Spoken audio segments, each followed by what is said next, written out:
Assalamualaikum warahmatullahi wabarakatuh. Apa kabar teman-teman semua? Senang sekali bisa kembali lagi dalam materi pembelajaran agama Islam dan Budi Kepekarti. Untuk kali ini materi yang akan kita bahas adalah kompetisi dalam kebaikan. Materi pendidikan agama Islam kelas 11. Untuk itu mari kita simak materi ini dengan bersama-sama.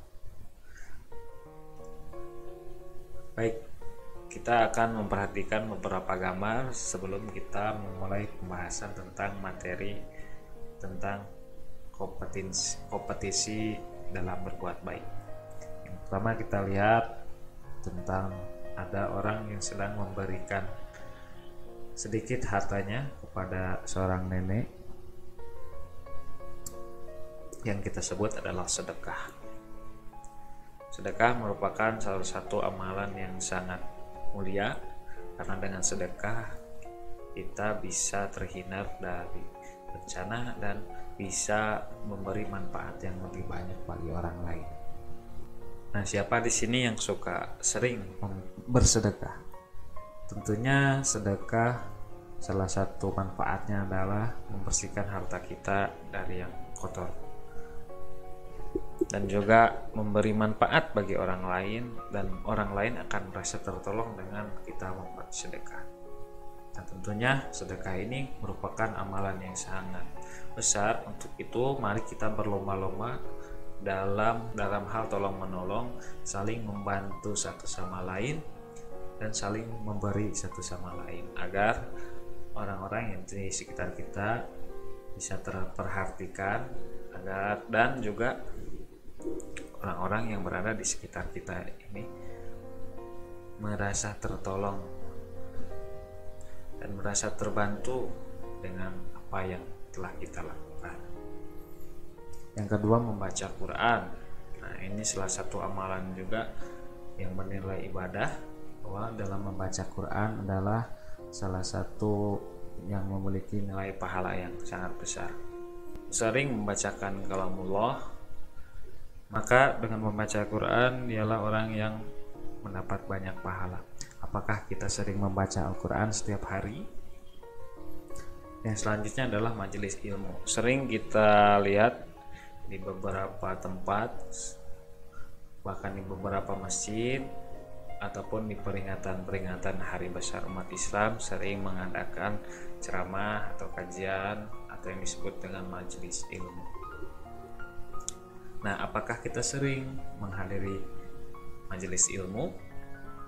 Dengan hadirnya kita ke majelis ilmu, maka di sana kita akan mendapat kebaikan yang sangat banyak, yakni ilmu kita akan bertambah, dan dalam pelaksanaan kehidupan sehari-hari, dalam ibadah dalam melakukan ibadah sehari-hari, tentunya kita akan selalu mendapat pencerahan dari sesudah kita menghadiri majelis ilmu.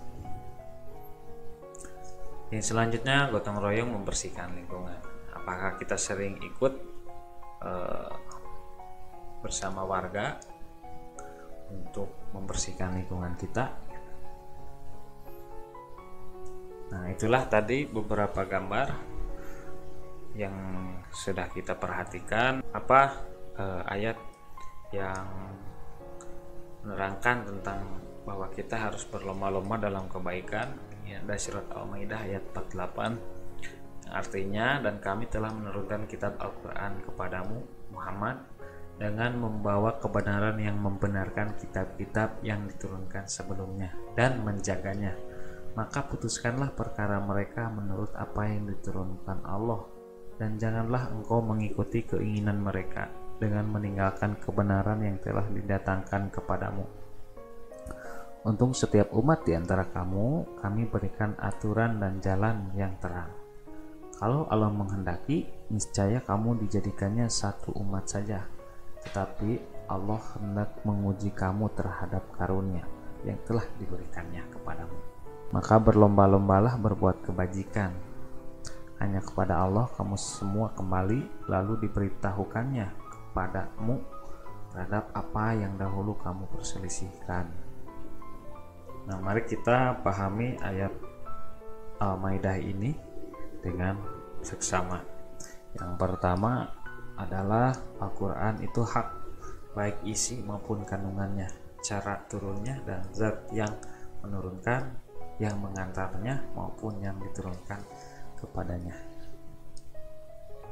Yang kedua, Al-Quran bukan hanya membenarkan kitab suci sebelumnya, tetapi juga menjadi batu ujian atau tolak ukur kebenaran, saksi kebenaran dan kesalahan kitab-kitab sebelumnya.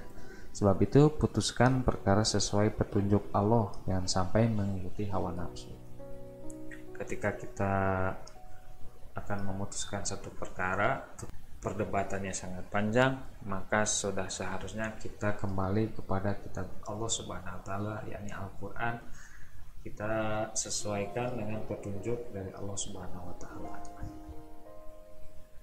Yang selanjutnya, setiap umat memiliki syariat sendiri yang merupakan sumber kebahagiaan di masanya. Dan syariat yang dibawa Nabi Muhammad SAW membatalkan sebagian besar syariat yang lalu, meski masih ada bagian syariat yang dipertahankan. Nabi Muhammad menyempurnakan syariat-syariat sebelumnya, tapi juga tidak menghilangkan semuanya, tetapi sebagian juga masih dipertahankan. Salah satunya adalah sunnah kita disunat ya, bagi laki-laki.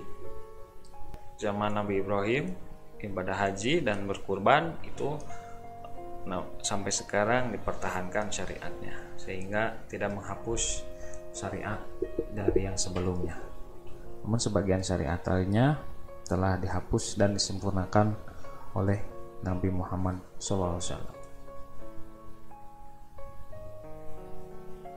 Yang selanjutnya, bagi setiap umat ada kiblatnya sendiri sesuai kecenderungan atau keyakinan masing-masing. Kalaulah mereka dengan mengarah kiblat itu bertujuan untuk mencapai kebajikan, maka kita sebagai umat Islam hendaklah berlomba-lomba dalam kebajikan, bahkan melebihi mereka.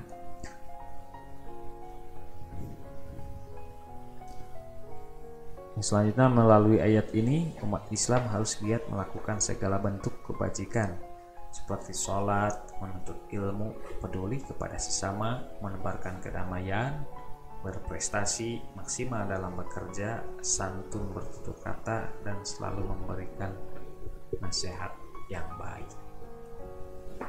Yang selanjutnya, Allah Subhanahu wa taala telah menetapkan syariah dan manhaj khusus bagi dan masa untuk setiap umat, terbaik terdahulu maupun masa kini.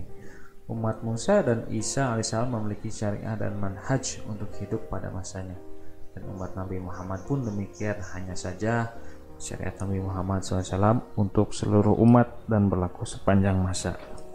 Yang selanjutnya adalah Allah Subhanahu wa taala tidak menghendaki menjadikan sebuah manusia satu umat, satu pendapat, satu kecenderungan, bahkan satu agama. Itu tidak dikehendaki, tetapi manusia diberi kebebasan untuk memilih, sehingga wajar ada pertanggungjawaban. Yang selanjutnya, melalui kebebasan memilih ini, manusia didorong untuk berlomba-lomba dalam kebaikan, sehingga muncul ide, gagasan, dan kreativitas baru menuju peningkatan kualitas dan keunggulan hidup yang dijalaninya. Yang selanjutnya, jika terjadi perselisihan, carilah solusi yang terbaik untuk semua. Jangan berkutat kepada perbedaan, karena semua akan kembali kepada Allah Subhanahu wa taala melalui kematian, dan di akhirat nanti semua perselisihan itu akan dibuka secara jelas dan segala hakikat kebenaran akan diungkap, sehingga nampak siapa yang benar dan siapa yang salah. Yang selanjutnya, perbedaan dalam bentuk apapun merupakan sunatullah. Itu pun bagian dari rancangan Allah Subhanahu wa taala. Karena itu tidak perlu berselisih dan bersilang sengketa karena perbedaan. Terpulang kepada masing-masing pribadi, kelompok, masyarakat, umat, bahkan agama yang berbeda untuk berkompetensi atau berlomba-lomba dalam kebaikan, sehingga nampak jelas siapa yang unggul dan berkualitas. Baik, itu saja yang bisa saya sampaikan dari penjabaran surat Al-Maidah tadi. Mudah-mudahan ada manfaatnya. Terima kasih atas segala perhatiannya. Apabila ada kritik dan saran, silahkan tulis di dalam kolom komentar. Assalamualaikum warahmatullahi wabarakatuh.